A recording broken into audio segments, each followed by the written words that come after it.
Thank you all for coming out. I think I said hello to everybody except for maybe you. Welcome. Nice to have you with us. I'm Drew Pearson. I'm the Dare County Emergency Management Director, and we're great to be able to host you here tonight at the Jennette's Pier. I'm going to stop talking and introduce you to Erik Heden. Erik is the National Weather Service's Warning Coordination Meteorologist out of Newport, Morehead City, and Erik is auditioning for a role in Fiddler on the Roof, so that's why he's in character right now. But he and I joke a lot. But Erik is a key partner for us up here in North Carolina, even though he's out in Morehead City. He knows the Outer Banks, he knows Dare County, and he and Tom Lonka, who's also from the Weather Service, are up here, and they're going to let them kick off a little bit on a lot on the weather and preparedness side. So if you have the hard weather questions, ask Erik. And then once Erik's done, I'm just going to go into some little bit of information on things in Dare County that can help you understand the processes we use and the things we do to help you get ready for the hurricane season. So with that, Erik, thank you. Right. It's all yours. You. And Drew wasn't joking. I'm not auditioning for a part in Fiddler. I'm in it. You know how your family drags you into things. So my wife and 3 kids are into theater, and about a year ago, the company that we have down in Morehead City said they're going to do Fiddler on the Roof. And they needed common people, villagers, people like me, to just be in the background. So it's going to be the last 2 weekends in July and 1st in August. And where this comes into it is I can't cut my hair or beard until August 3rd. So that's why I look like this. So really appreciate you joining us this evening. He mentioned the tough meteorology questions. That's why I brought Tom, because he's a much better forecaster and better with the forecasting. So we'll turn it to Tom if you ask anything really hard. I know we have some repeat customers, some people that were here at the EOC before, over in Manio, some folks that are new. Really appreciate you taking the time out of your day to come see this talk. We think it'll be very worthwhile, whether you've lived here a long time or you just moved to the area. We try to simplify things. If you could just do one thing today, tomorrow, this weekend to become better prepared, that would be a good first step toward completion. Focus on the impacts. Never, ever, not ever focus on the category of the storm and its water, what is killing people. This is similar to every talk you see and hear us going forward. We're going to be saying these similar messages. The things that change, maybe new products, some pictures from the past to reinforce it, but a lot of the messaging is very, very similar. Raise your hand if you've heard about this. It's going to be really busy this year, hurricanes. All right. So not to worry you too much because we don't have control over that, but all the ingredients are there. Warm water, we're transitioning to a certain pattern toward more neutral or El Nino phase. It doesn't really matter what the forecast says. It matters if we actually get hit with a storm, and we can't predict that. So each and every year we say, prepare no matter what. You should be working on your hurricane kit because it just takes one storm. With that said, meteorologists, a lot of times we hem and haw, it could do this, it could do that, because it's Mother Nature. It's very unpredictable. An 85% chance that's going to be an active year, that's a pretty high number. So we're waving our hands more and saying, really pay attention this year. And a lot of notoriety has been on it being an active year. The thing I want to stress to you is the water is extremely warm. So yes, that potentially could lead to an active year, but it could also lead to an early year. It's been a while since we had a storm in July. July is just around the corner. We have had storms in July, June, and May. So our window is closing. The frequency of storms is really going to start to pick up no matter what the seasonal forecast says. So it's good that you're here. You took the time out of your day to see this presentation. One of the best resources you can have is our local website. The QR code, if you have a camera, and Tom and I can help you, all you do is take out your camera, pretend you're about to take a picture of that. As you zoom in, something will pop up on your phone. It'll be a link. You click on that, and that will open on your phone, and you can save that. It's a QR code. A lot of good information, day-to-day forecasting, what is the rip current outlook of radar, tons of information on that page. Weather briefings that we send to the county, that's on that page. Also tropical information like the forecast cone and things you can get from the Hurricane Center. And if you're struggling with the QR code, you're not sure about the website, just remember our joke. If it's a weather you love, it's weather.gov. Just remember weather.gov. All kidding aside, no matter where you go in this country, if you just remember weather.gov, and then you click on the part of the country you're interested in, you will get the local forecast. So it's very good information. And if you have trouble with this, we're going to be here afterwards as well. Another QR code I want to talk about, I'm just going to scoot this over a little bit. We were just talking about this. I want to make sure my text is visible. Right, Caitlin? I'm a very visual person, so I worked real hard on this presentation. If you can't see it perfectly, it just bothers me. So I had to move that over. So another good website that you can get from our site. So you don't need to go all over the place, but sometimes people just like to go straight to the Hurricane Center. It's hurricanes.gov, hurricanes.gov. Tremendous amount of information on here. One of the best things I want to point out is this tropical weather outlook. It used to only go out 2 days. Now it goes out 7 days. It's updated 4 times a day. You're welcome to check it 4 times a day, but I encourage you each morning or before you go to bed, just look at it. Hey, is there something I need to worry about over the next 7 days? Or no, I don't need to worry about anything. We are good to go. This particular one showing storms, so it will show current storms, but also a high, low, or medium chance of tropical formation in the next 7 days. So again, a quick check of this is a good thing. Local news will show it. The Weather Channel will show it. It'll be in a lot of different avenues, but certainly pay attention to it. Why do I say that? This is our outlook from this afternoon. So I heard the murmurs. People were talking about what's out there. This is a little kick in the butt. We have no idea what this is going to happen. It would be 10 to 14 days away. However, it's a good little voice in our head to say, wow, they were talking about this year might be early and active. I really should be starting to kick things into gear. So the outlook this afternoon, low chance for the Yucatan Peninsula, Southern Gulf, but a pretty high chance over the Central Atlantic and going toward the Leeward and Windward Islands of something in the next 7 days, potentially even sooner than that. So that's the tropical weather outlook. It is a good thing to check out. Another thing on the Hurricane Center site, again, it's on ours as well, is the forecast cone. Raise your hand if you have seen this before.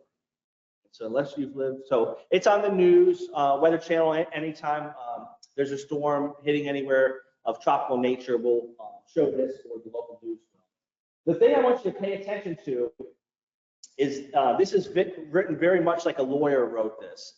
This shows the most probable path for just the center of the storm.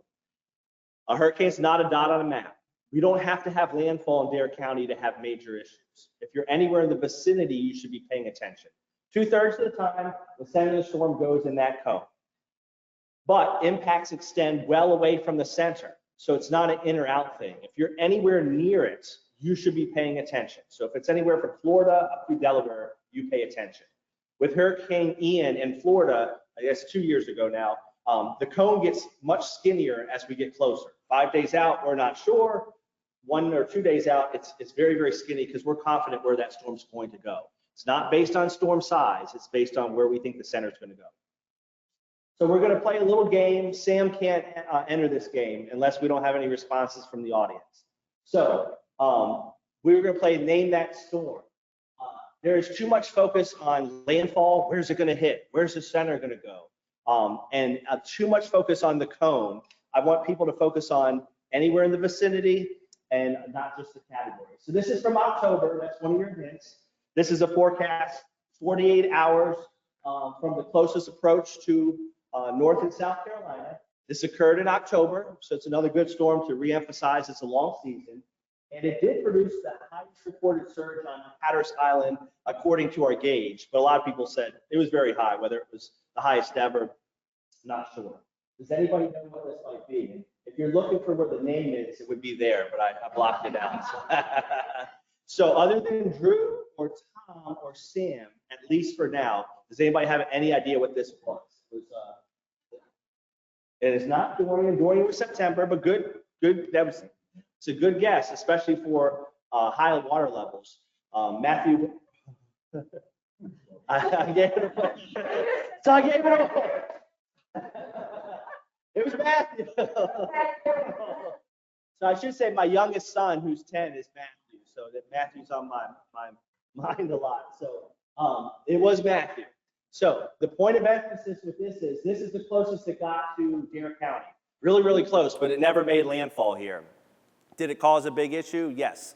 Especially Hatteras Village and also up anywhere Soundside, Wanchese, Roanoke Island, those areas. So the point of emphasis is we were near where the center was going to go, but we never had landfall. Another point, it was just a one, and it was also in October, so a late season storm. So a lot of things to highlight with that. And I'll work next time to not give away the. See, you can see why they had me as a villager in the background and Fiddler on the Roof, not the lead role. Some other good stuff on the Hurricane Center site. Again, this is on our page. It's going to be in our briefings. Things like storm surge. Also, when are the strong winds going to get here? When should you wrap up your plans? If you're going to evacuate, when should you do that by? We give an earliest and a reasonable, most likely when we think it's going to happen. And the storm surge one, you should all do a photo op. You're very lucky to have a county and folks like Drew. Has anybody noticed the rainbow-colored pole as you walked in? And you see them all over. I didn't miss it when I came across the Roanoke Sound. So those are color-coordinated with the Hurricane Center to show you feet above ground. What does that mean? You know, I'm not a scientist. That means where it's normally dry, it's going to be 3, 6, 9, 12 feet above dry ground. The county and Drew worked to install those. I don't think they're anywhere else in the world or the country. So you're very lucky that we have a lot of people focused on your safety. So be sure to check that out. So weather.gov, also NWS for National Weather Service, Morehead City. We're all over on social media. Current TV's recording this, so they're going to share it their way. We're going to share stuff on our YouTube channel, Facebook, Instagram. I still call it Twitter. We're all over social media.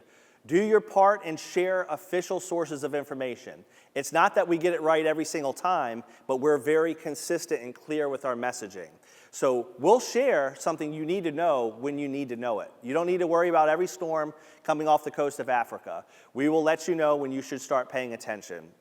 So please follow us on social media. That's a tweet I did the morning of Florence. Wasn't really a big deal here, but down our way it was a Category 4 coming toward us, and it was a 1. But the water impacts had not changed. Some people were asking, should they come back to the area? So I did that tweet behind me. Don't let your guard down. Still going to be catastrophic. I always say this. I love being up here. We had a nice shrimp dinner. Love being in the Outer Banks. But I get paid the same today as I do during Florence or Irene or Isabel or Matthew or Michael. I get paid the same. We don't have any advantage to hyping anything up. So when we say it's going to be very bad or it's going to do this, that's because we care about you and we think it's going to happen. So keep that in mind. So we're here for hurricane preparedness. The QR code in the upper right is the same over the next couple slides. So you got lots of chances to snag it. Our website, weather.gov/Morehead City. If you just add hurricane prep, lots of good information. Graphics in Spanish. Videos for the deaf and hard of hearing, evacuation routes, what should you have in your kit, insurance, oh, by the way, keep cash on hand, what should you have in your kit, all on that website, a lot of really good information. And it's a 3-step process. Your first step is today. Congratulations, you are here doing what you need to do. How vulnerable are you? Our eye is drawn toward the weather. I live in an area that had storm surge. I live in a low-lying area. You know, those are vulnerabilities, but so are who is in your household. Are they reliant on electricity or power for oxygen? That's life-threatening. If I lose AC and power, it's ho-hum, it's uncomfortable for me, but I'm okay. I'm not dependent on electricity. For some folks, it's very crucial you have electricity, so your vulnerability is high.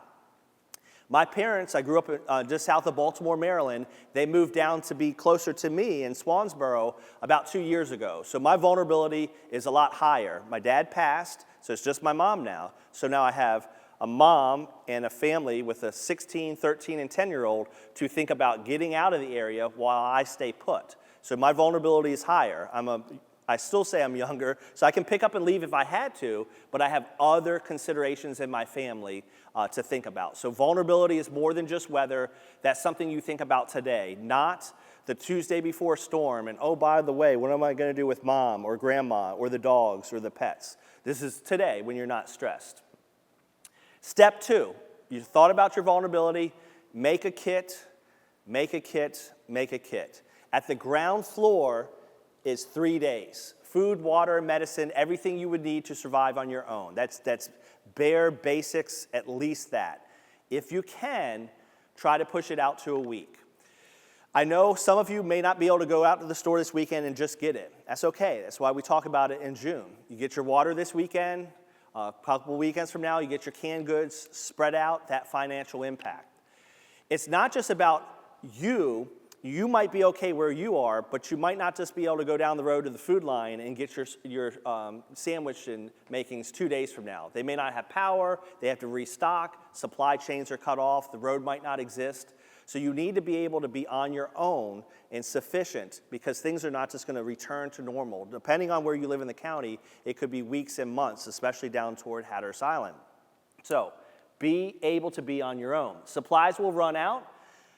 They will run out. So if we get this storm and it heads any way toward us over the next week to 10 days, our supplies will run out. So try to do this when you have time to get those supplies and you have plenty of time to plan. Last step is have a place to evacuate to. At least multiple places. Don't just go to Raleigh. Sometimes Raleigh's okay. Sometimes Raleigh's worse than us. Like storms like Florence and Fran, it was worse in Raleigh than it was here in Dare County. So you just want to go opposite. My plan A was Baltimore. That's gone. So plan A is now we've got family in South Carolina, or send the kids up to Richmond or West Virginia, or where we used to live in upstate New York. Just get out of here away from the storm.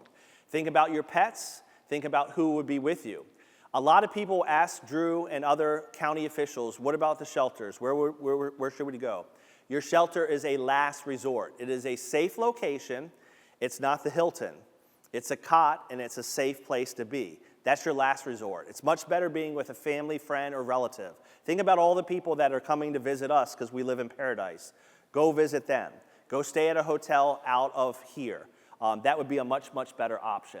And we're saying this now. Think about decisions. We have a lot of experience in the room today. Think about times in your life where you've been stressful. You've had to make a quick decision. Sometimes you made a good one. Sometimes you made a bad one. It's hard when you're under stress. So if you think about this today, you're going to have a clear head, and you're going to make really good decisions. If you think about this 4 days before a storm, you may not make a good decision. So that's why we're talking about it now. If you, and we should lock the doors before we say this, if you didn't realize this, we are the most vulnerable stretch of coastline in the entire United States. So if you're new to the area and you didn't realize it, yes, we can potentially get a lot of storms. But this is where we live. I mean, look out these windows. We live in a beautiful location. We are vulnerable, but it's our responsibility to be prepared 1 or 2 times a year, or 1 or 2 times every 5 years. We may not have storms. So it's our responsibility to live in an area like this, to take responsibility to be prepared. Now is certainly the time to do that. You will hear people talking about storms. They'll reference certain names. Some storms have moved towns, created new inlets, cut off access.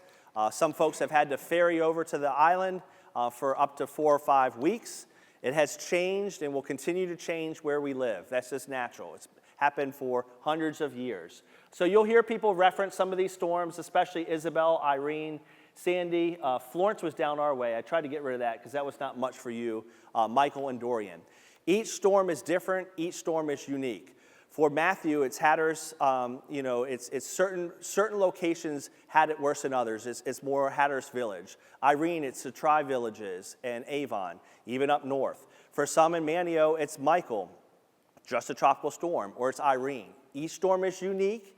We have such a long north to south county, they don't all hit differently. So keep that in mind when you're thinking about that.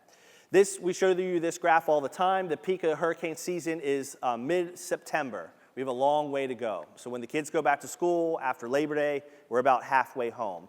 I do want to emphasize where we are now, things are pretty steady, but they really start ramping up about the first couple weeks of August through the end of September. So if we don't get anything in the next 2 weeks, and we get through July, and we get into August, don't let your guard down. We're not even halfway through the season. Some of our biggest storms have been around that peak in September, but again, Matthew in October and Sandy well into October toward November. We've had storms toward Halloween, so keep that in mind. And that's a good time to point this out. We're in a unique environment. We do a lot of focus on tropical weather. We are year-round here in the Outer Banks. Ash Wednesday storm is 62, nor'easters. Sometimes we have just as bad, if not worse, impacts during the winter because it doesn't have a name, and we don't think about it in the same terms. So when you live by this, you get this, but you also get potential storms. So just kind of keep that in mind. It's nothing to be afraid of or scared of. You just need to be prepared for it. The National Weather Service, is hiring more people like me to communicate. We continue to become more accurate, and we'll make mistakes, but generally speaking, we continue to be more accurate. What we struggle with is messaging, being too scientific, not being clear with our messaging. So they're hiring people like me to say, don't focus much on the category. Hurricane Irene 2011 really taught us that. It was just a 1, it was devastating in our area. So don't just focus on the category, it's only related to wind. Does not tell you how much surge you'll get, how much rain you'll see, if it will sit over us for 4 days, if it will go up through the sound and will be on the right or really bad side of it. It says nothing about that. It's part of the puzzle. Mr. Erik is not saying ignore it. And he said, hey, it's a 3, don't worry about it. Look at all the other impacts. Just part of the puzzle, not the whole thing. These are a lot of just ones to remind you, and you'll talk to people in the community if you have not lived here. Ask them about Irene, how that was. It was just a 1. Ask them about Matthew, especially down toward Hatteras Village. How about Hermine? It was just a tropical storm. Somebody lost their life on the Alligator River Bridge. Think about that as you drive, to where we live today. How about Michael? It hit down toward the Gulf Coast in Florida. I think it was a Category 4, Tom. Real crazy storm. 4, right? 5? Crazy storm. It weakened as it went over land, but it didn't weaken as it approached us. Strong wind gusts, and we had 2 to 4 feet of surge, especially Manio and, Kitty Hawk, Collington, those areas. It was just a tropical storm. So do not focus on just the number of the storm. The other point of emphasis, water, water, water. We say don't focus on the category because statistically, less than 10% of people die because of wind. Could a tree fall on your car? Does it cause a lot of property damage? Yes, but it's water that's going to get you, especially in our area. Storm surge, that water rise can be very, very quick. That's the rise of water ahead of a storm, so ocean side, it would push at us. Sound side, it may blow out, and you may not have any water. That's when you know you're in trouble, because it often will slosh back depending on the storm track. So these are just some pictures to emphasize this. It could be surge, it could be rip currents, or it could be flooding from heavy rain. Even though Florence was down our way, I want to reemphasize this. We lost 15 people in the state. 11 were because of flooding, so it continues. This is not like an old statistic. All 11 were in vehicles. So when we're talking water, we're talking people and vehicles crossing roads or going where they shouldn't do. You see it all the time. If you watch a national news story about flooding, I guarantee you'll see some video people driving through water.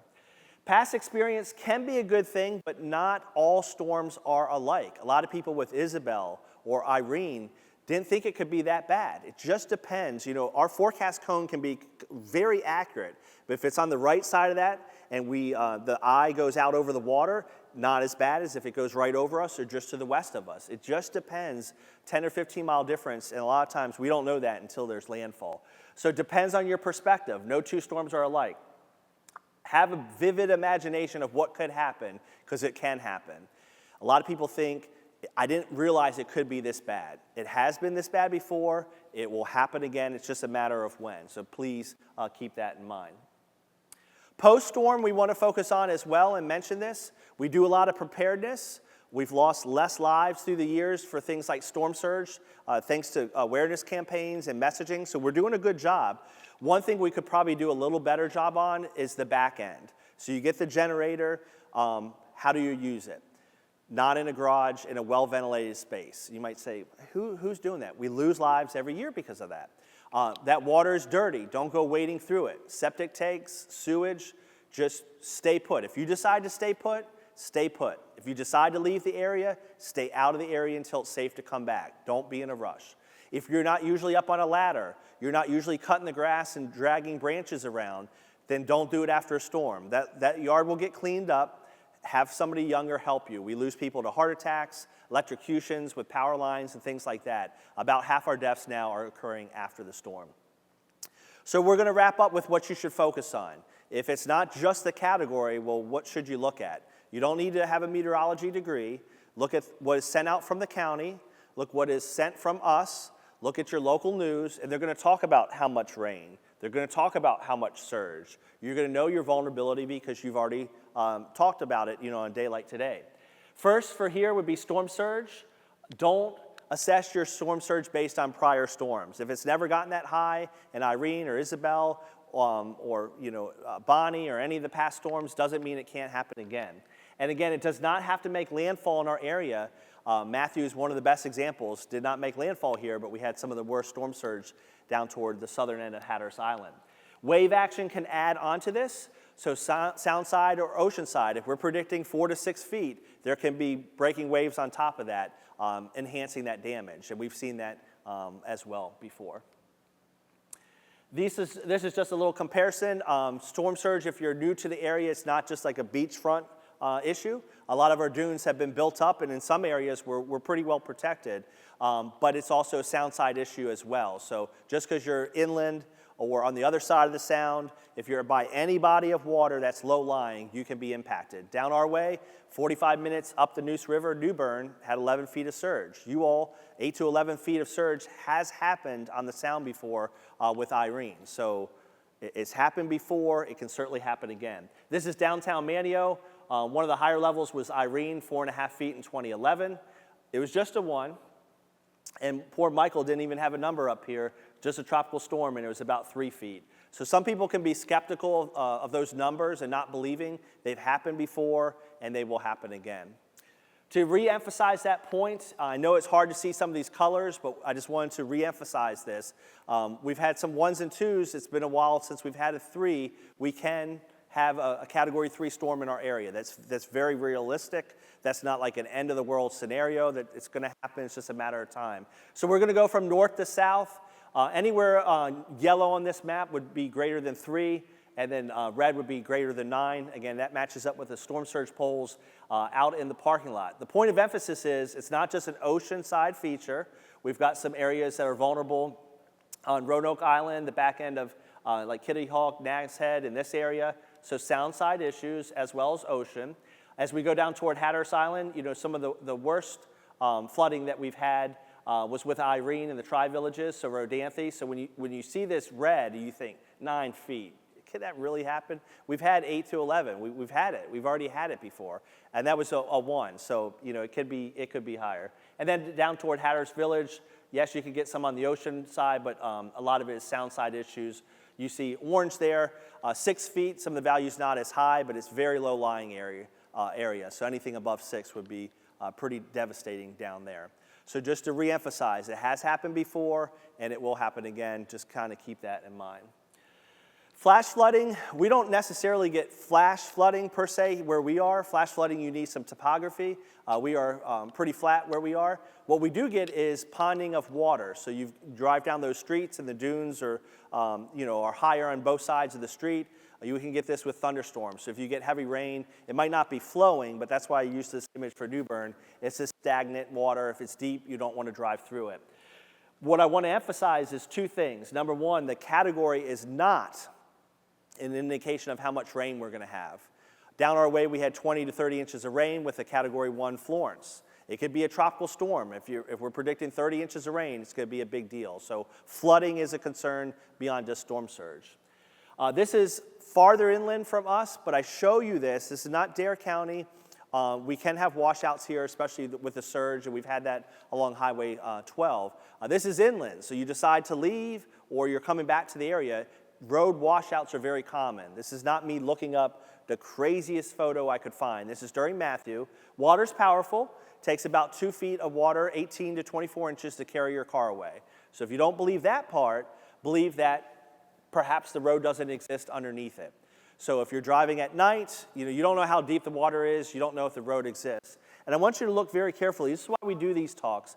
I didn't make up that a shelter is not a comfortable place. I listened to experts say that. Well, we were doing a talk down in North Topsail, and one of the public person mentioned that, hey, that white pipe there, that's your water line. So when we say to have food, water, and medicine, it's not because your house might be impacted. It might.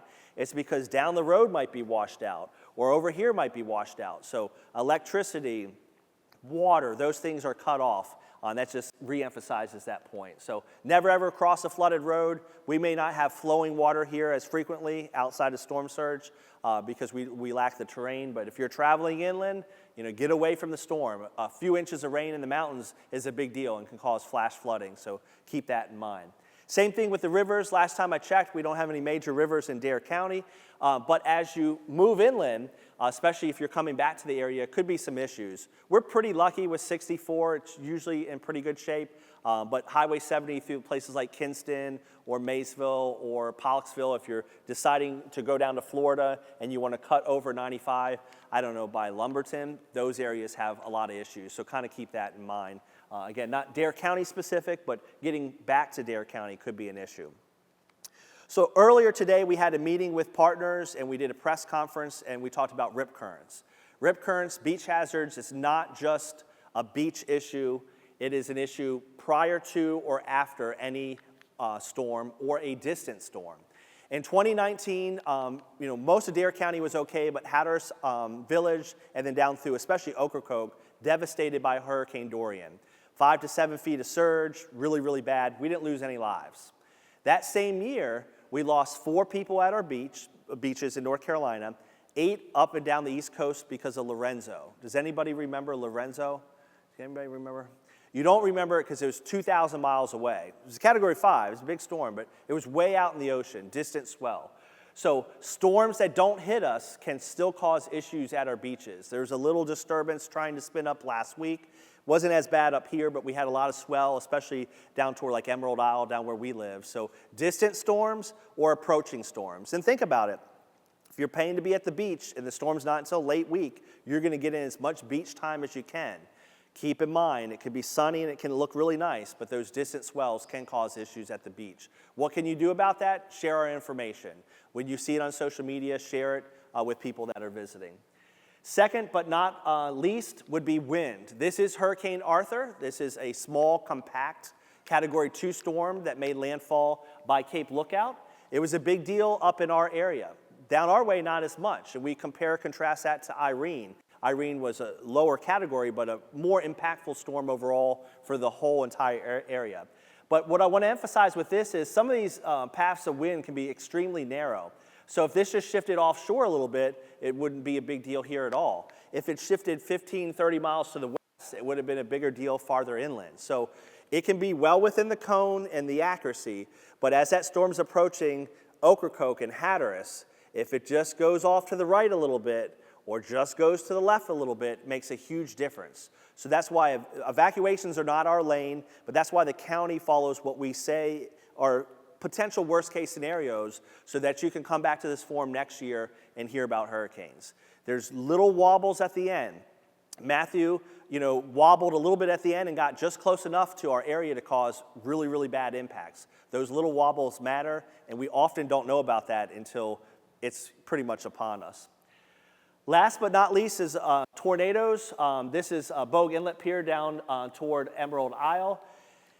With any tropical system, depression, storm, hurricane, it's rotating. It's not hard to imagine we could have tornadoes.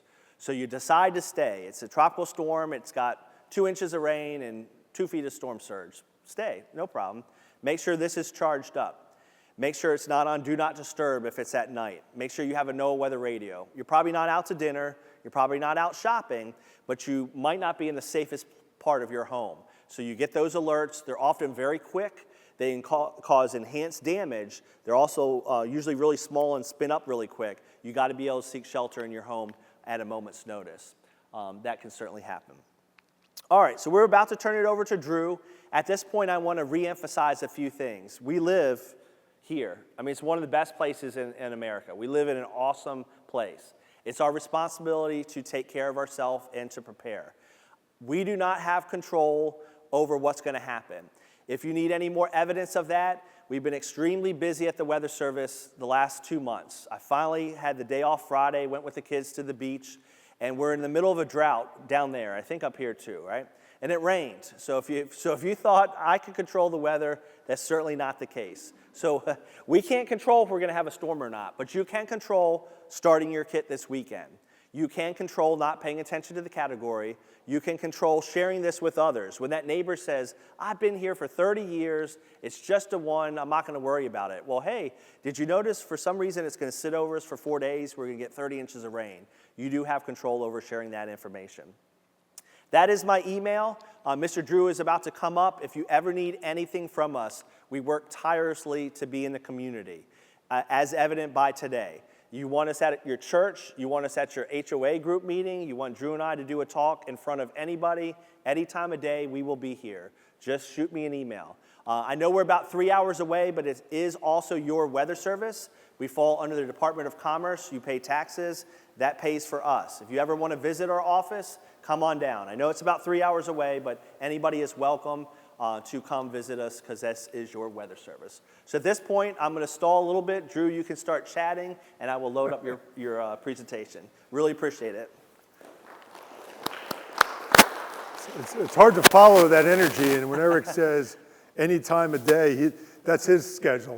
We work it a little bit closer, not 3 o'clock in the morning.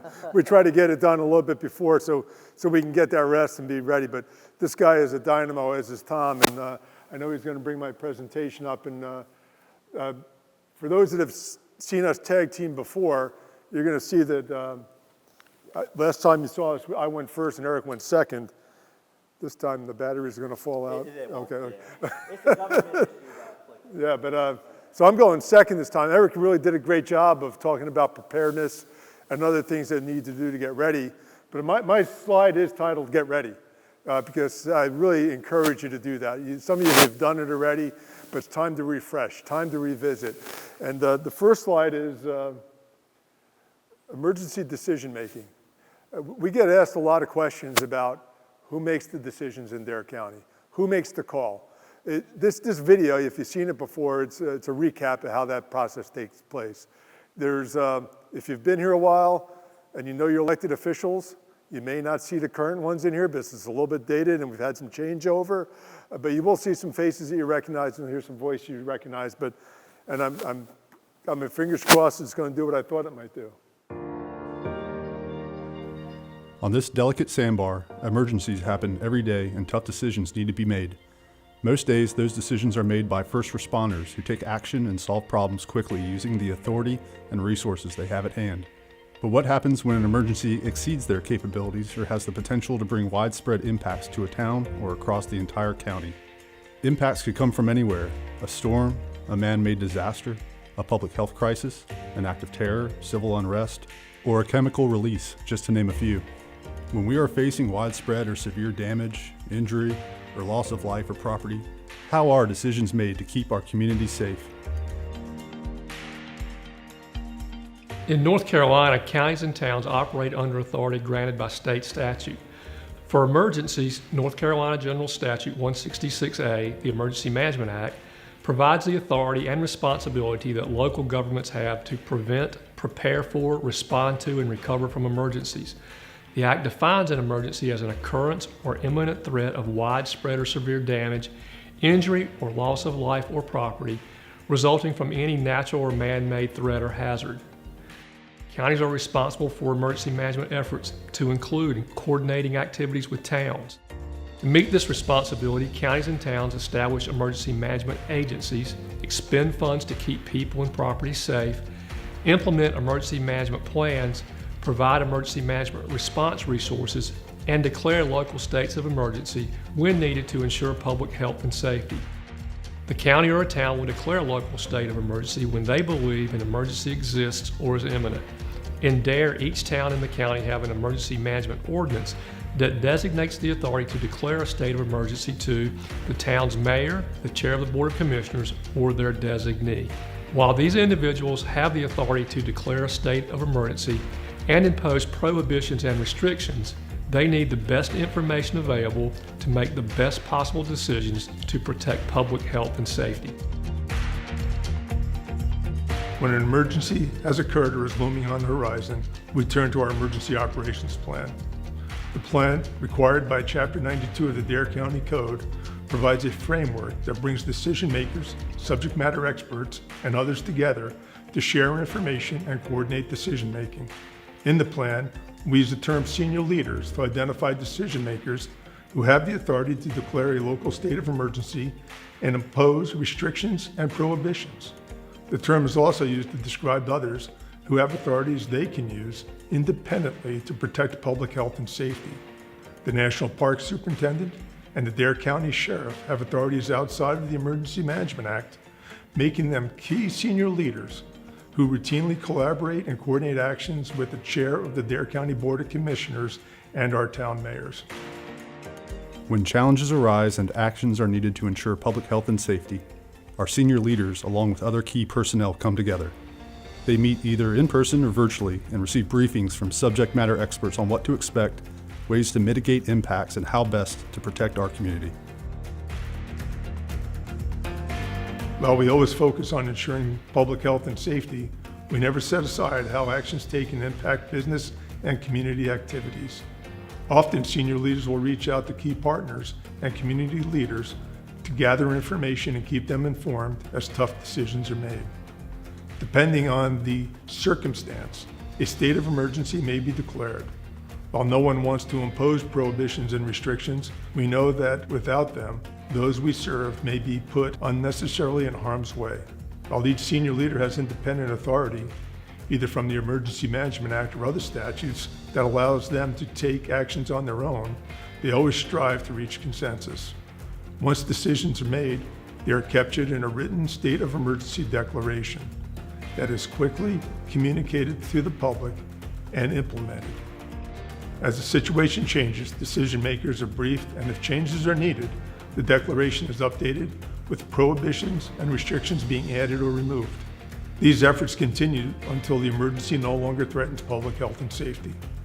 When an emergency crosses jurisdictional boundaries or is anticipated to bring widespread impacts to the county, a state of emergency may be signed by the chair of the Board of Commissioners, outlining all decisions and detailing who provided consent.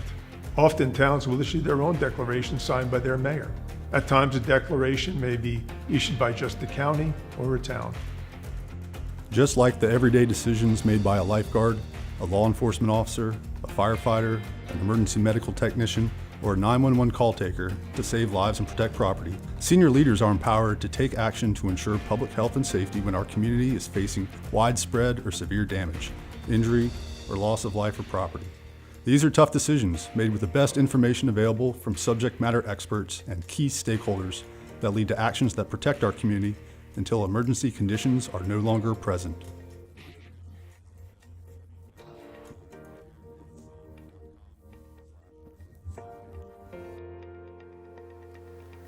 You'll notice there were some people in there. One of them was Scott Kennedy, who was a colleague of Erik's. He was deployed to us for Dorian and gave us incident management weather briefings right in our EOC. So we bring the weather service right in with us so that we can get the best information possible to those decision makers when they need it to make the decisions that need to be made to keep us safe. This next slide is similar. You saw Erik had this up in his. Things to do now. Determine risk, prepare, learn how to understand forecast, learn what to do before, during, and after storm. That's why you're here tonight. But determining risk is maybe simple, but if it's not, what's my risk? This website is North Carolina floodnc.gov. You could go and check your flood risk there, but when you do that, it's going to tell you what your insurance rating might be, whether you're in the X zone, the AE zone, or somewhere else. And that's done for insurance purposes. We get a lot of people who say, oh, I'm in the X zone. That doesn't make a difference. I'm not going to flood. Guess what? You're probably going to flood in the X zone in some of our X zones in Dare County, because this is only put together based on past storms, not the storm that's going to be coming our way, and the X zone does flood. So keep that in mind. This is another video that helps you understand a little bit about how deep it might get. Erik mentioned our storm surge poles. This is going to give you a little bit of insight on those as well as about our the flood inundation mapping and alerting network that's in the county that tells you how deep the water is coming and going. So another short video for you, hopefully to enjoy.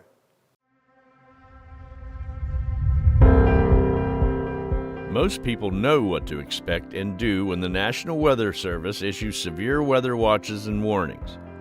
When a hurricane warning is issued, they know it is time to finish preparations and evacuate, since hurricane-force winds are expected in the next 36 hours, making outdoor activity unsafe. But not everyone knows what to do when a storm surge watch or warning is issued, or just how life-threatening storm surge can be.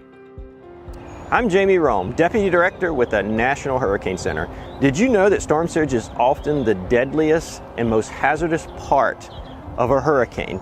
And while our ability to forecast and warn on this hazard has dramatically improved over the years, we're now working on public awareness with our partnership with Dare County. Now, new technology and interactive displays on the Outer Banks are aiming to change that. Over the past 10 years, storm surge forecasting has really changed at the Hurricane Center. They started to use depth above ground. And as we started to see those products come out, we started to see people going, what's that actually mean? And then we had some storms that impacted us here on Bay Drive, Tropical Storm Michael, where we saw rapidly rising water levels that were forecast to be 2 to 4 feet above ground. And we had a lot of people get impacted by it. Their cars got flooded, their homes got water into them. They felt like they weren't informed about how deep it was going to get, and led us to think that we needed to help people understand what those forecast products mean and really how deep it might be. As Director of Emergency Management for Dare County, Drew Pearson began to develop a new kind of display, one that could easily be understood by every passerby. We wanted to make people aware how deep it might get by putting this pole out in 3-foot increments, but we also put an interpretive display out that explains not just the pole, but the products that are put out by the Hurricane Center. So we're hopeful that people can come out, take a look at the displays, take a look at how deep it might get, and then go back home and realize when they say there's going to be 1 to 3 feet of storm surge in their community, it's going to get up to here. Each color on the 12-foot pole represents 3 feet of water above ground. The eye-catching colors are the same ones used by the National Hurricane Center on their inundation maps. I'm truly hopeful that every resident, visitor, and person who comes to the Outer Banks who sees one will know what they need to do when the storm surge forecast is issued to protect their lives and property. Our mission will be complete if we don't have cars inundated with water, if we don't have people stuck in their homes as rapidly rising water comes around their home and comes up into their living spaces. And I'll call it mission complete if we have people saying, I saw that display, I knew what I needed to do when the forecast came out. The storm surge poles have been placed at 27 locations around the Outer Banks, including town halls, beach accesses, the ferry terminal, and sound access points. Across the country, there's been various efforts to really try to demonstrate water level, especially when it comes to storm surge. We have a new partnership with Dare County. We are so excited. We are actually going to get a storm surge pole that we could use to demonstrate both on media interviews, tours, to actually show those water levels. While understanding storm surge is important, actually knowing when water levels are changing is just as critical. To improve water level monitoring and alerting, Dare County has installed 12 new flood gauges.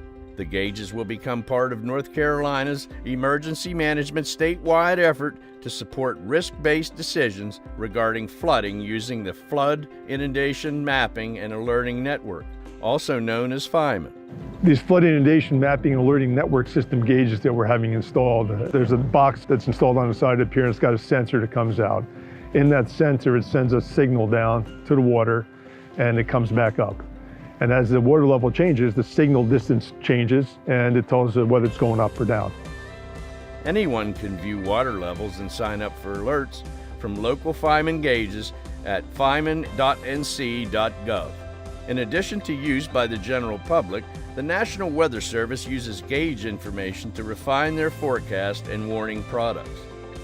Dare County's new gauges are adding tools to our toolbox that can help us with rising ocean and soundside water level rises. We're so excited about the new real-time water level information that's available. Having it will help us improve our forecast products, which will help us carry out our mission of protecting life and property. With better ways to measure floodwaters and increased awareness of what surging waters can do, hopefully Outer Banks locals and visitors will now know what to do in the event of a storm surge warning. And now you can see what Erik looks like when he's not auditioning for a show. But just a little bit of information on storm surge and how to know what's going on in your community as waters come up and down. Do you know what evacuation zone you live in? Do you think you live in an evacuation zone? Yes. Yeah, every part of Dare County is in a zone. We got 2 zones. Zone A is Hatteras Island. Zone B is the rest of the county. If you've lived somewhere else in the past, you may have had 5 zones because lots of areas go from A to E. But in Dare County, the storm surge that we see leaves us with just 2 zones. Zone A, which is Hatteras Island, Zone B, which is the rest of the county. So when we do get a mandatory evacuation order, you will say Zone A and Zone B, but we will also say all of Hatteras Island to include the villages of Northern Beaches to include the towns of. So you can look up your evacuation zone, but if you live in Dare County, you are in an evacuation zone. It is available to look at. If you're in another part of the world, you can look up any of these evacuation zones anywhere in the country. Know your zone. Getting out of Dare County, it's pretty simple, right? Got a couple bridges, you head that way and you get out of Dare County. And they get used a lot. This weekend we'll be using them a lot. People will be coming and going, hundreds of thousands of people traveling. But we do have this piece to try to encourage people that do need to leave to think about using 64 to get to 95. Because if you end up going 158 and north, you're going to get to enjoy the traffic in Tidewater, Virginia, and it might take you longer to get to 95 if that's where you're going than if you went out 64 in Virginia, 64 in North Carolina out to 95. So just some tidbits. It may look longer on your GPS, but you may get there quicker. And things have come a lot, things have improved a lot with Waze, all those other apps that will give you the best route, but 64 might be a better route than 158. Erik mentioned this in one of his slides about having a plan. I can't encourage you enough to have a plan. We hear the comment that, oh, I got other things going on. I really can't get out of here. My plan, I don't have the plan. I got to do this. I got to do that. The life-threatening storm surge, flooding, and high winds, they don't care if you got to go out to dinner tomorrow night. They're going to come. They're going to do damage to you. They take priority over everything else that's going on. And if we're getting to the point where we've ordered an evacuation, you heard me say we never want to do that. But when we do it, we mean it. When it's ordered, it's time to get up and go. Erik mentioned getting your kit put together. Have that kit so it can go with you. Because if you're going to go somewhere, take the kit with you because you'll have all of your food, your supplies, your medicines, everything you need, because you may be gone for a bit and you may be, I'm hoping you're going to go visit the relatives that have just come to visit you for the summer. You're going to go to that safe place. You're going to go where you've planned. But in that off chance, you have to go and find a shelter. There are no amenities in a shelter. You might be lucky if you get a cot, and I'm pretty certain you're not going to get a hot meal on the first night. So find a place in your plan that doesn't include a shelter. But if all else fails, there will be shelters opened up inland, and they'll be available to you and you can go to them, but have that kit with you to be safe. If you know anybody or you end up in that position where you just can't go, your car broke down, you don't have the money to fill up the gas tank, call us, 475-5655. We will transport people to a shelter. We hope we don't have to do that, but we have the ability and we will do that to make sure people have a safe place to be. But make plans now that don't include a shelter. Have that place to go where you're welcome, you have the amenities, you feel safe, and make plans now so you don't have to go to a shelter.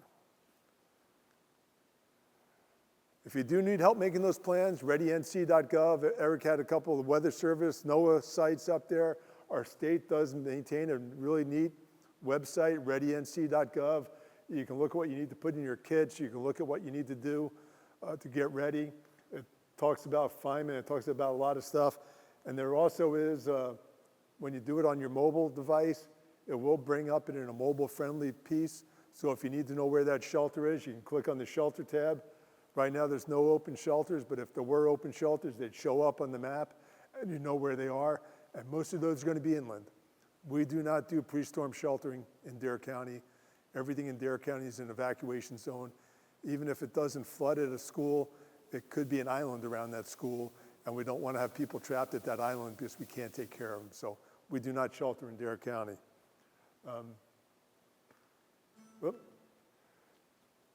We always ask people to check on their neighbors. We do have a special medical needs registry. You can sign up for it. And this is going to be a little video that tells you a little bit about it.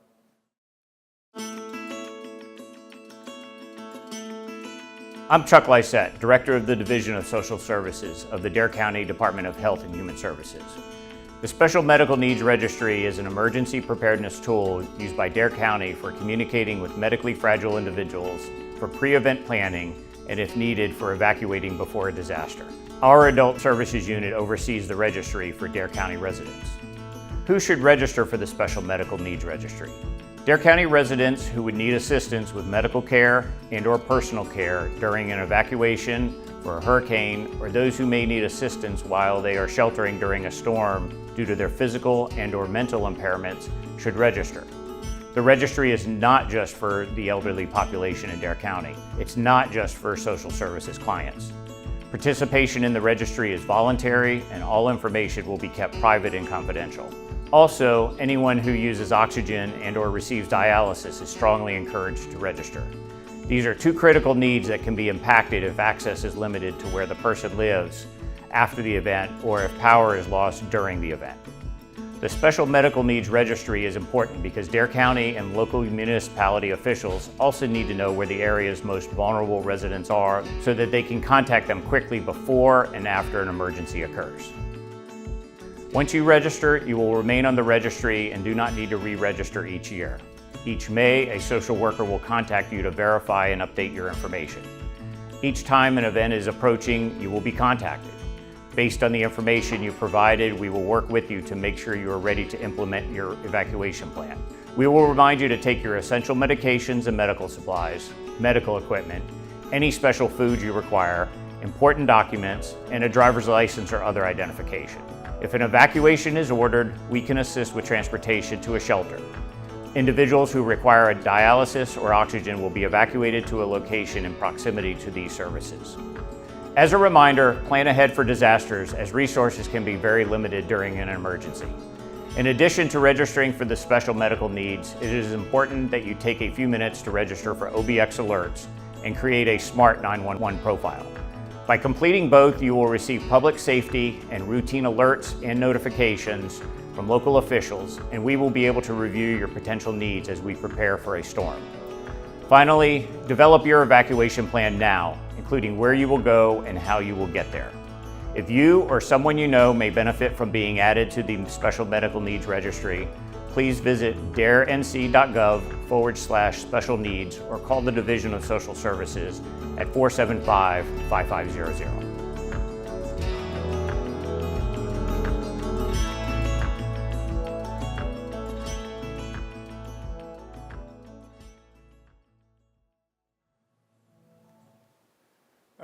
I'll give credit to our Social Services Department. It is a great program, and they do call, update stuff, and if we do have a storm on the horizon, they call everybody on the registry just to see how they're doing and see if they need help. So if you ever get to that point where you need it or you know somebody who does, please encourage them to register.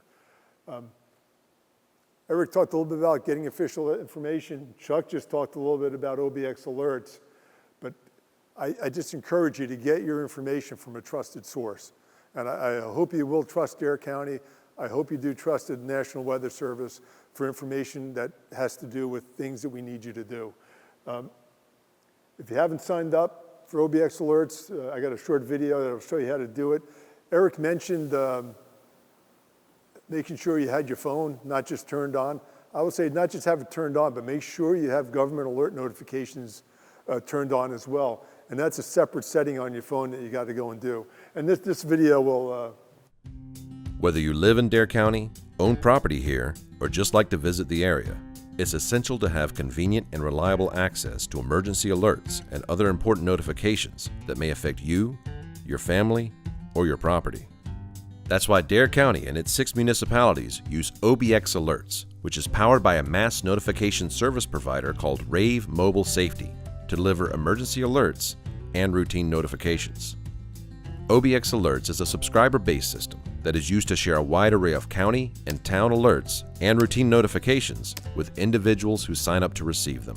Subscribers can choose which type of alerts and notifications they would like to receive from Dare County, as well as the towns of Duck, Southern Shores, Kitty Hawk, Kill Devil Hills, Nags Head, and Manio.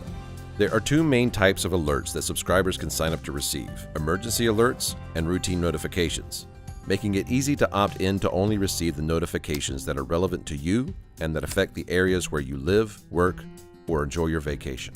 Both Dare County, as well as each of the 6 towns, use OBX Alerts to send emergency alerts. The types of emergency alerts that OBX Alert subscribers can sign up to receive include severe weather watches and warnings in their area that have been issued by the National Weather Service, evacuation orders, information regarding road conditions and closures, as well as other public safety concerns. OBX Alert subscribers who sign up to receive routine notifications can expect to receive information about delays or disruptions to water delivery, schedule changes or cancellations for trash collection services, as well as meeting reminders, updates, and other items of general interest. Dare County currently only utilizes the OBX Alerts platform to send emergency alerts, rather than routine notifications. In addition to having the ability to choose which types of information they would like to receive, subscribers can also choose how they prefer to receive it. When signing up for OBX Alerts and customizing your profile, you can choose to receive the types of emergency alerts and routine notifications you've selected by text, email, or an automated phone call. For those who only want county-wide emergency alerts that are issued by Dare County Emergency Management and received as a text message, you can simply text Dare Emergency Alerts to 77295. The emergency alerts and notifications that are sent out via the OBX Alerts platform are developed and disseminated by public safety officials, as well as various staff members employed by Dare County and its 6 municipalities.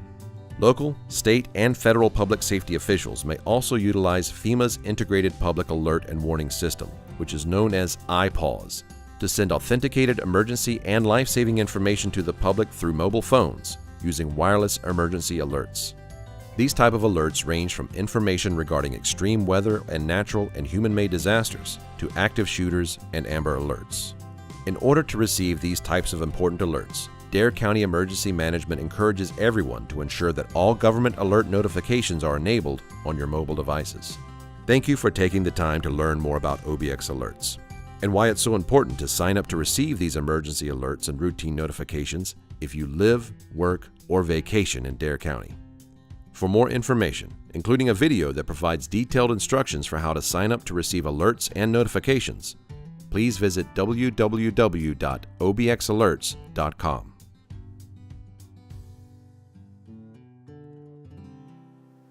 That's great. I'm sorry I played the video, but thank you for, and tell your neighbors if they haven't, get everybody to sign up. So getting official information is truly important because you want to get it from the right sources. Erik talked about how dangerous the ocean becomes. It's not just during a storm. We do have another text to join piece, OBX beach conditions, just send it to 77295. If you got family coming in from out of town and you want them to know what the beach conditions are, just have them text OBX beach conditions 77295 and they'll get information from us every day. We get a lot of questions about reentry. It is a fun process. It's all driven by public safety. It does start our recovery process. There may still be hazards out here. We may still have prohibitions and restrictions in place, and we're starting to bring people back to get life going again. Sometimes it's very quick if we haven't had major impacts. Sometimes it takes a really long time. And we just ask you to be as patient as you can if you've evacuated and you want to get back. We know you want to get back to your house. We know you want to get back and find out about impacts, but we want to get you back when it's safe to be back and that we can support you being here. If you come and we don't have ambulance services available, or we don't have law enforcement available because we've been devastated, you're better off where you are in a safe place where you can get those things that you need. But we will work diligently to get you back as quickly as possible. We do use a staged process to come back in. We bring back first responders first, then we try to get our permanent residents and critical businesses back so you get back to your homes and we can start to get businesses open so we can start the recovery process. Then our non-resident property owners, non-critical businesses, and then our general public and visitors. There is a sample of a Priority 2 reentry permit. You can go online at the website down there to get one. But if you have a Dare County driver's license with a North Carolina driver's license with a Dare County address on it, that's all you need at the checkpoint to get in, just to show that. But having a pass may get through quicker because it helps streamline the checking at the checkpoint by our law enforcement partners. These are my last two videos. Don't be Tom, be Debbie. They're about 30 seconds each, and it just shows you what people experience when they get to enjoy the joy of storm surge. This is Hurricane Michael when it came ashore. I think it was Orange Beach in Florida.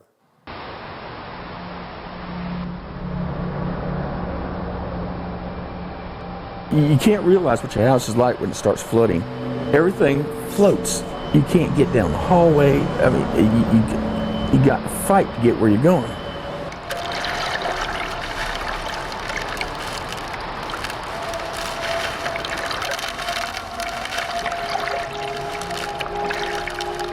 The door was flexing. We had to hold it. I don't know how long we held it.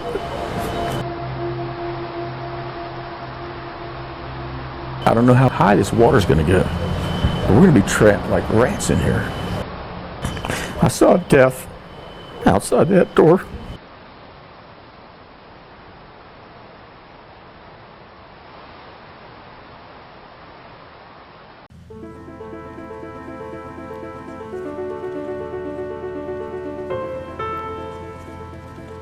When the word came out that there was mandatory evacuation, we evacuated. We might not be here if we hadn't.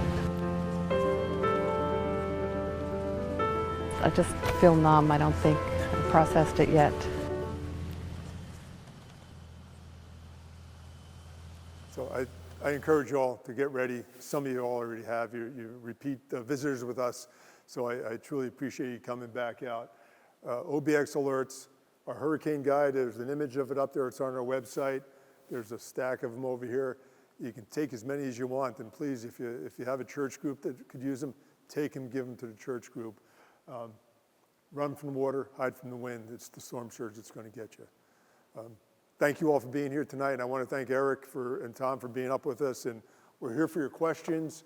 I know everybody wants to get home to watch the debate, but thank you all for spending this enjoyable time with us as we get around to that 9 o'clock hour for some even more enjoyable times. So we'd be happy to take any questions. Like Drew said, I know a lot of you it's late in the evening, so you probably want to get out of here. Happy to take questions. To reiterate what he said, we also, on the way out, there's some information, other hazards, heat, lightning.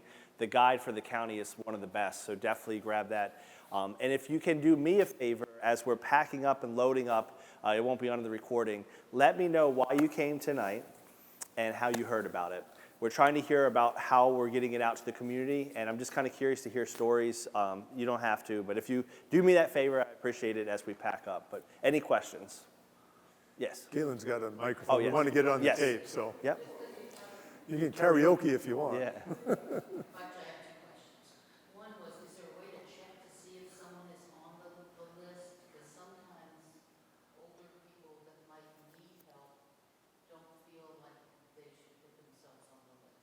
The Special Medical Needs Registry?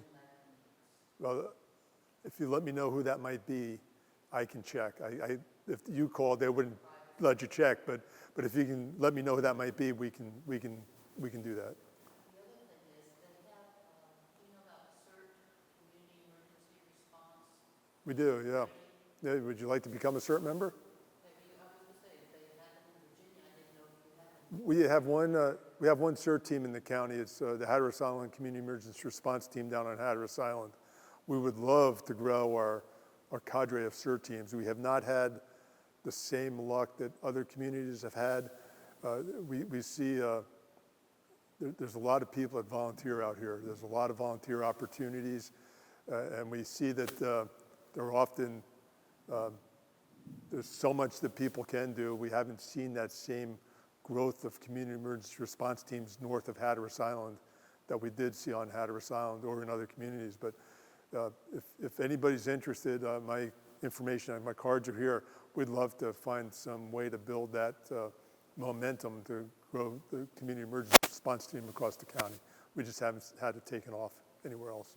Not for a lack of trying, but for a lack of volunteers. Do you think maybe they could put something in the, like, one of the newsletters to let mom say, is there interest? Yeah, we can beat the drum again. We love to beat the drum. Yep. Any other questions? If you have a question after you leave, my business cards are somewhere, and or just go on our website, drop us a note, give me a phone call. Same thing with Erik. We're here. He's here 24-hour days. I'm here about 18 hours a day because I do get some sleep. He never sleeps, but I do get some. But thank you all for coming out tonight, and have a safe trip home.